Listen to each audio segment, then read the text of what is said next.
I feel that my life is a perfect example.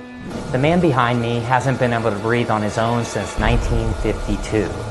But that hasn't stopped him from living a great life. Keep watching. You'll see what I mean. Hello. My name is Paul Alexander, but they call me the man of the iron lung. Paul spends almost every moment of his day in an iron lung, which is the only thing that's keeping him alive. That's because he's paralyzed from the neck down, so without it, he can't breathe. The machine helps him breathe by using negative pressure to take air into his lungs. This is the full story of Paul.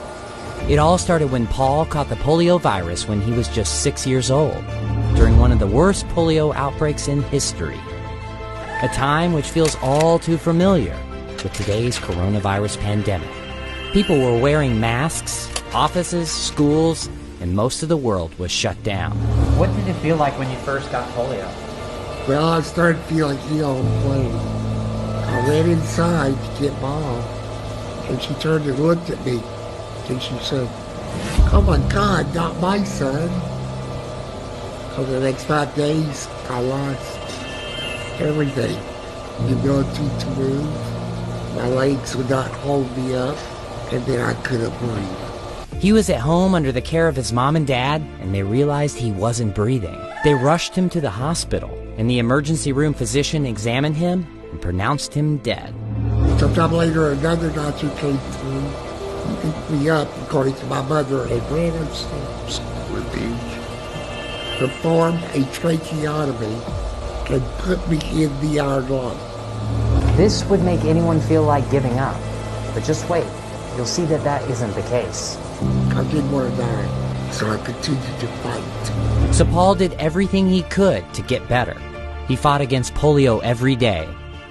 It was hard, painful, and tiring. But I never gave up, and I'm not going to.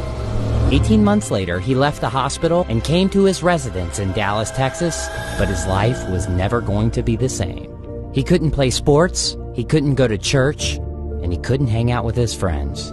People didn't like me very much back then. I felt like they were uncomfortable around me. What did you do all day? All the same thing everybody else does. I woke up, brushed my teeth, washed my face, shaved, had some breakfast. Well, I just needed a little bit of help, too. Then what would you do all day? Well, I would read or study something. Paint a picture or do some drawing. I hated just watching TV. Paul worked hard to graduate with honors from high school, but I did not get into college. They said that I was too crippled. They did not have the vaccination.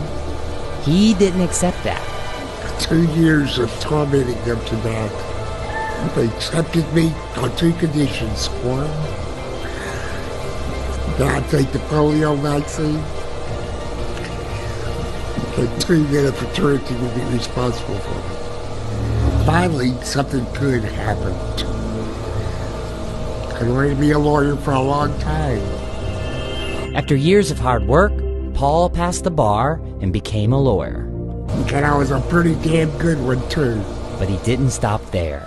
With the help of a pen attached to a stick, Paul wrote his own biography entirely with his mouth. So why write a book? To inspire thousands of people, just like you. No matter where you're from, or what your past is, or the challenges that you could be facing. You can truly do anything. You just have to set your mind to it and work hard. Paul, what's your dream? Do not let polio defeat me, but to defeat polio.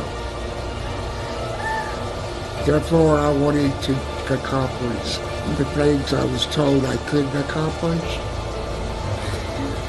and to achieve the dreams I dreamed. Paul may have an iron lung, but he has a golden soul and a diamond heart. My story is an example of why your past or even disability does not have to define your future.